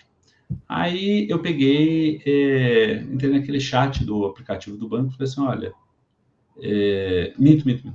Aí um colega falou assim, mas por que você está querendo ir no banco para depositar? É só fotografar e colocar no app. Então, você consegue depositar um cheque. Eu nem sabia que dava para fazer isso. Se você algum dia ver um cheque, né? Para quem nos ouve, cheque é uma folhinha assim que escreve o valor. Escrever o número. Escreve o 1 com H para a pessoa não colocar na frente. Risca o espaço que está cheque cruzado. Cruza para a pessoa depositar. Então, isso é um cheque. Se você algum dia receber isso, né? Eu sou da Geronto, então né, esses pacientes são mais tradicionais, mais conservadores. Aí eu falei, poxa, se eu posso depositar um cheque com uma foto dele, não é possível que eu não consiga fazer prova de vida, validação, tudo virtual. Aí a gente foi atrás de certificadoras da CEF, fomos fazendo editais, licitações, contratações de serviços para a gente poder viabilizar isso tudo. Então, o profissional, hoje, assim, se demorar demais um registro dele no conselho, vai demorar 15 dias. Então, assim, na minha época, quando eu formei, era 120 dias para ser um registro, eu tinha que ir para solicitar e ir para buscar na sede. Então, hoje não. né? A pessoa recebe tudo pelo correio, o que é físico, o digital sai em 24 horas para ela, ela já está com um ProID, uma carteira de identidade digital na mão, né? Então, assim, agora, o sistema Confito-Crefitos unificou o sistema que é utilizado, então, o mesmo sistema que o Crefito 4 já usava, agora é para o país inteiro, então isso facilita agora a troca de informações, facilita a celeridade dos procedimentos. Nossa, Então, acho isso que deve estar sendo uma facilitar maravilha para demais. transferência, né, Anderson? Exato, exato. Gente, antes, João, eu não sei se você sabe disso, mas quando eu entrei no conselho, eu fiquei indignada. Eu falei, não é possível que a gente tem que fazer isso. O profissional solicitava transferência, sei lá do Piauí para Minas. E precisava ter o prontuário profissional, né? Ali como se fosse o histórico profissional do profissional. Aí tem que esperar o colega lá de onde ele estava mandar para onde ele foi. Então, assim, o processo não anda enquanto o Crefito de origem não mandasse todas as informações. E, às vezes, não era nada digitalizado. Demorava meses. Ainda é assim. Alguns conselhos que já digitalizaram, aí assim, eles mandam antes. Então, assim, Mais rapidinho. quando a gente está recebendo o profissional, depende muito de onde ele vem, a celeridade dessa transferência. Só que, assim, existem mecanismos hoje, né, que se esse profissional está regular no estado que ele estava, que o conselho de destino dele, para qual ele está sendo transferido, tem uma previsão do artigo 17 da Resolução Confito 8, de 78, que fala que o presidente pode conceder uma autorização especial para o exercício profissional por até 90 dias. Então, o presidente pode autorizar, que é o prazo para chegar, né? Para ficar pronto, né? Para ficar pronto, para chegar de onde tem que chegar. Então, assim, o que a gente já faz quando é transferência, mesmo que o profissional não solicite, a gente vê. Se ele tiver com certidão negativa de onde ele está originando, a gente já concede a autorização, que ele já fica habilitado no estado, né? Mas hoje, sim, por exemplo, tem um teleatendimento. Então, esse profissional daqui, por exemplo, atende também no Brasil inteiro, né? Profissional de todos os estados. Aí começaram a discutir, mas assim, é o profissional que está saindo do estado ou o paciente que está vindo? Eu acho que o paciente está vindo, porque ele emite recibo do estado que ele está, né? Então. No estado, e eu acho que daí é o que justifica, eu já fui questionada disso. Tá, por que eu, né? Vou dar um exemplo, talvez, do pessoal da fisioterapia do trabalho, que acontece mais frequente, né?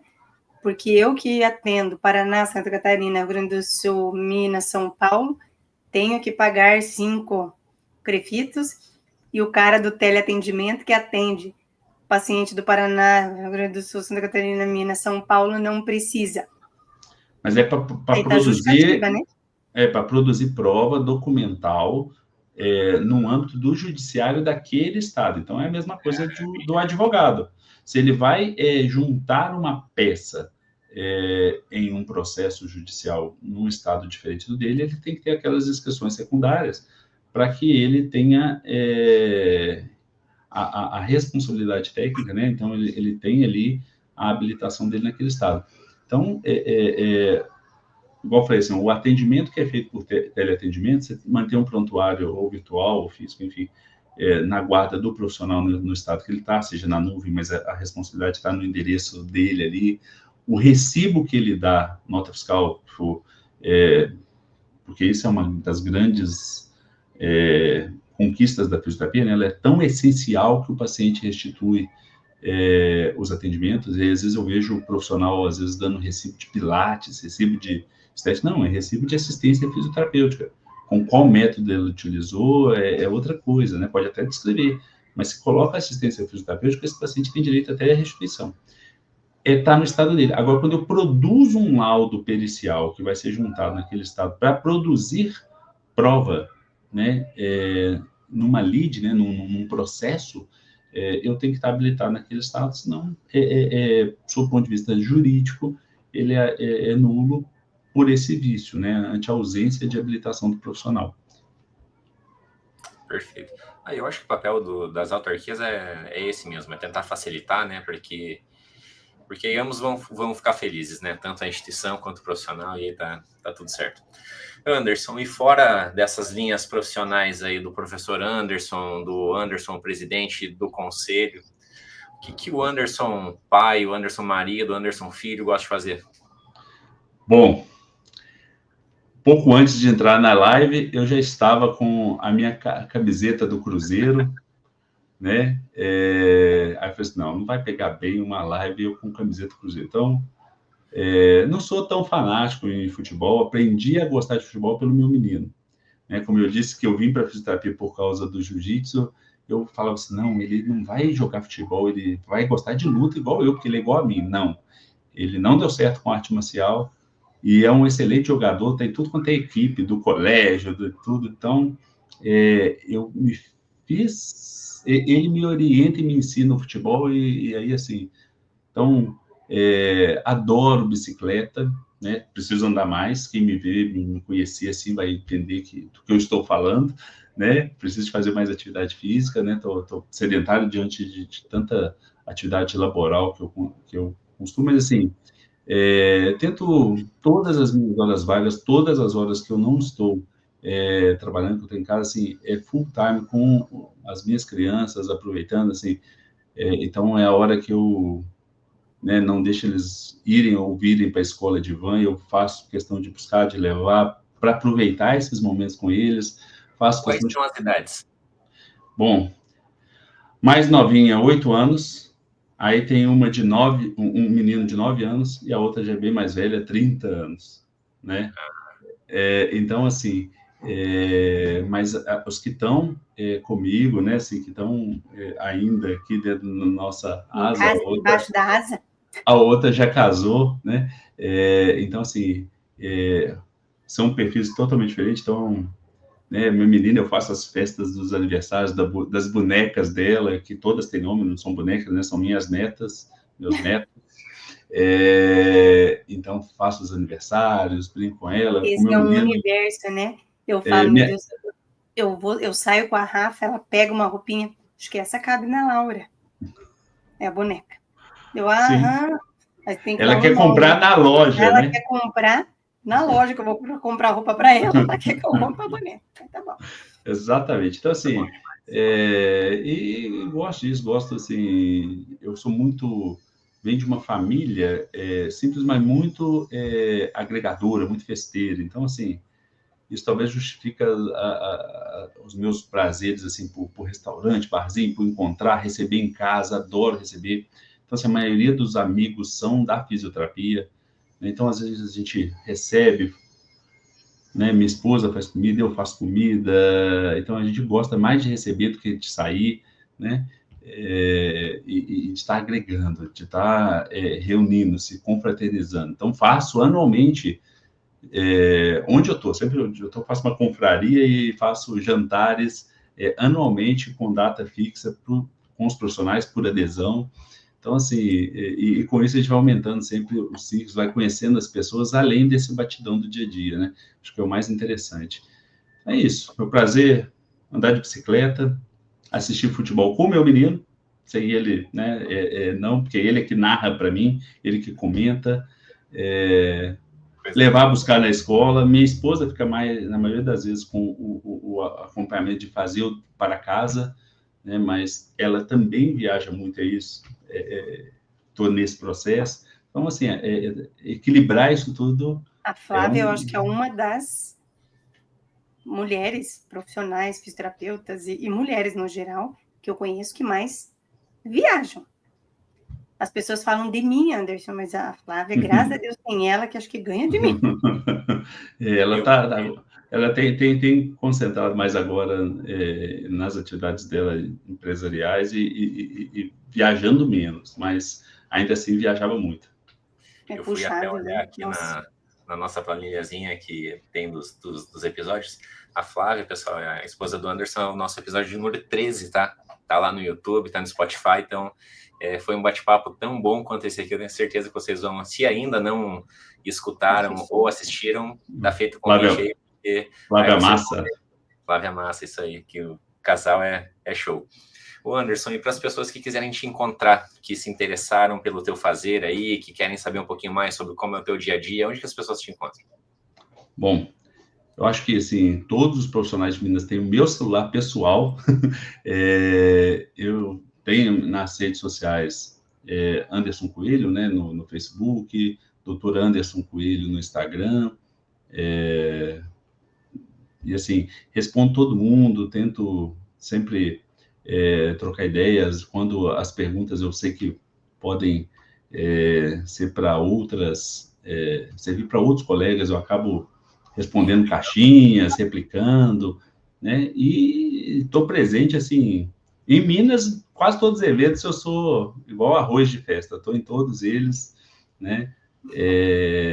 Tento ficar, então, assim, se eu fui para um evento, eu sento lá e assisto e fico e converso nos corredores com a turma nos intervalos, exatamente para que a gente possa trocar experiências, né? Porque, às vezes, uma informação escrita, ou um vídeo, ou um corte específico, a pessoa não compreende o tom que ela foi colocada, a forma que foi colocada. Então, como um bom mineirinho, eu sou da prosa, né? Eu falo que a minha cara feia não é braveza, é feiura mesmo, de nascença, né? Então, mas eu tento ser muito próximo, né? E acho que isso também foi uma estratégia para mitigar esse distanciamento que os profissionais tinham do conselho como órgão fiscalizador, né? Então, assim, sempre quando eu posso, não estou representando um conselho numa Assembleia Legislativa, num órgão de poder, eu não estou de gravata, né? Porque eu acho que tudo isso, assim, as pessoas têm que entender que, né, é local, né? Eu não vou andar de bicicleta de social, eu não vou para o Congresso Nacional, para a Assembleia, de calça Camisa jeans. do Cruzeiro. Camisa cruzeiro. Não vou dar aula de terra. Então, assim, para honrar, né, e o prestígio que eu tenho de terem me otorgado a honra de representá-los por 3 mandatos, né, eu preciso estar à altura, assim, de representá-los com dignidade. Então, assim, mas estou aí, estou nas redes sociais, estou nos eventos, né, qualquer dúvida, me procurem. Tem alguns dias da semana que são mais tumultuados para mim, porque o dia que eu fico inteiro dando aula, por exemplo, terça-feira, é um dia que eu entro 7 horas da manhã na faculdade, sai 7 horas da noite. Então, esses dias tumultuam as minhas mensagens, né? Na hora que eu olho no WhatsApp, tem, assim, 800 mensagens sem responder. Mas tento responder todo mundo. Tá ótimo. Você, quem quiser encontrar você, qual a melhor forma? Também acho que pelo Instagram hoje em dia é o caminho mais fácil. Também tento responder todo mundo, às vezes demora um pouquinho, mas tento, né? Eu acho que quem me conhece um pouquinho sabe que eu sou bem curiosa e gosto de ajudar, gosto de responder. Eu sei que a gente falamos bastante disso, desse crescimento da profissão, e a gente ainda tem muitas dúvidas, né, do que a gente pode fazer, do que não pode, de quais áreas, né, o que tem dentro.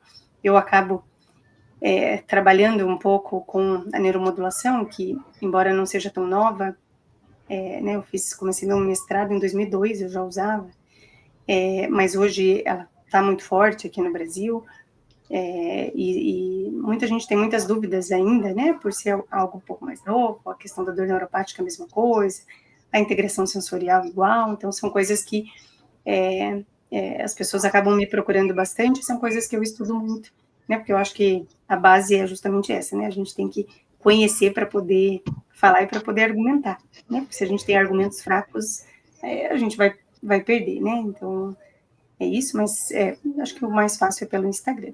E você, João? E você, João, investidor doutor João Ruaro, onde te achar? Ele que vai deixar a gente rico, Anderson. Fica o caminho. Para quem está no vídeo, né, tá na tela aí os arrobas do Instagram, mas para quem está nas plataformas de áudio aí, do Anderson, pessoal, @dr Anderson Coelho, da Cibele, @Cibele Melo Quinaut, e para quem quiser me achar, @investidor doutor. Fugindo um pouquinho da fisioterapia, né? Mas como eu sempre falo, não menos importante, a gente tem que saber, pessoal, tem que saber sobre orçamento pessoal, tem que saber sobre finanças e principalmente sobre investimentos. Também como investir fora do Brasil, tentar colocar o nosso suado dinheirinho em moeda forte, porque isso vai garantir um futuro, porque todo mundo quer lá na frente estar sossegado, né? E para estar sossegado a gente também precisa de grana.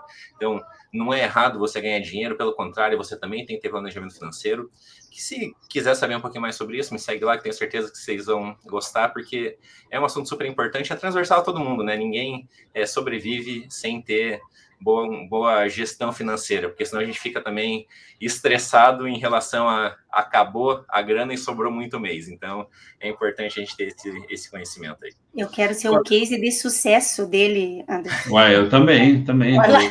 Tô na fila aí, ó. Vamos lá, vamos investir juntos aí. Gostei dessa. Acabou o dinheiro e ainda tem muito mês. Tá muito bem. Que é o que geralmente acontece, né? A gente tem que mudar essa... com isso frequente. É o que a gente sempre fala de entrar na corrida dos ratos, né? Que é aquele hamsterzinho naquela rodinha ali, ou seja, eu trabalho para pagar conta, para chegar ao fim do mês, eu trabalho de novo, eu pago conta de novo, e fica naquela corrida dos ratos eternamente e você não consegue investir. E é interessante, João, que assim, só para complementar o que você está falando, assim, eu sempre imaginei que assim, investir, eu preciso de ter grana, preciso de ter... Não, você pode investir muito pouco, né? Exato, e você pode... É o que você, dentro da sua realidade, você consegue investir. Então, se for 20 ou 100 mil reais, é possível investir, né? 20 reais. Eu aprendi com o João, tem que começar. Tem que começar e outra, assim... É melhor você começar e errar com pouco, porque sempre que a gente começa, a gente erra. É natural, né? Em tudo que a gente vai fazer, a gente não... É a mesma coisa, a primeira vez que você dirige um carro, você não dirige impecavelmente do que como você dirige 20 anos depois. Investir é a mesma coisa. Então, você tem que começar com pouco para se errar, perder pouco para depois você ter essa maturidade também. E tem um ditado que a gente sempre fala que, assim, não é necessário ser rico para investir. Mas para ficar rico, você tem que saber investir, porque o investimento multiplica o teu patrimônio. Boa desculpa, eu vou começar com pouco, não porque eu tenho pouco, é porque eu quero ir treinando. Errar pouco, o tombo ser menor, né? Água para daí mergulhar, né? Anderson, muitíssimo obrigado, cara, por esse bate-papo aí, foi super agregador. Como a gente sempre fala aqui, o Fisioverso é isso aqui mesmo, é para bater papo de tudo que é relacionado à nossa profissão, mas para agregar para as pessoas, para somar para elas saberem que quem está dentre os nossos líderes da profissão, seja politicamente, seja socialmente, seja tecnicamente, né? São pessoas muito bem preparadas e você demonstrou isso claramente aqui. Eu tenho certeza que você está representando Minas Gerais, né? E o Brasil nos eventos que você vai afora aí também, muito bem. Então, muito obrigado por tudo isso que você tem feito pela nossa profissão. Espero que você tenha sempre muito sucesso em todas as suas iniciativas aí, que eu sei que são muitas também. Mande um abraço para todo mundo aí de Minas, para os teus alunos e para o pessoal aí do Conselho também. Muito obrigado pela tua presença no Fisioverso. Eu que agradeço, gente. Foi um prazer imenso estar aqui com vocês. Anderson, obrigada. Acho que, né, o João já falou tudo que também eu gostaria de ter falado. É uma honra enorme. E eu acho que as pessoas, né, de novo, cumprimos o nosso papel, né, João? Porque acho que quem está nos ouvindo agora entendeu um pouquinho de um universo que acho que poucos de nós pensam, né? E se propõe a fazer ao longo da carreira, enfim, mas eu acho que ficou muito claro a tua dedicação em tudo que você faz, né, as tuas boas ideias, e eu acho que com certeza inspirou muita gente que tá aqui ouvindo a gente. Obrigada de coração, e vamos para a nossa saudação final? Vamos lá. Vamos lá, 3, 2, 1. Um abraço, pessoal, e até o próximo episódio. Tchau, gente.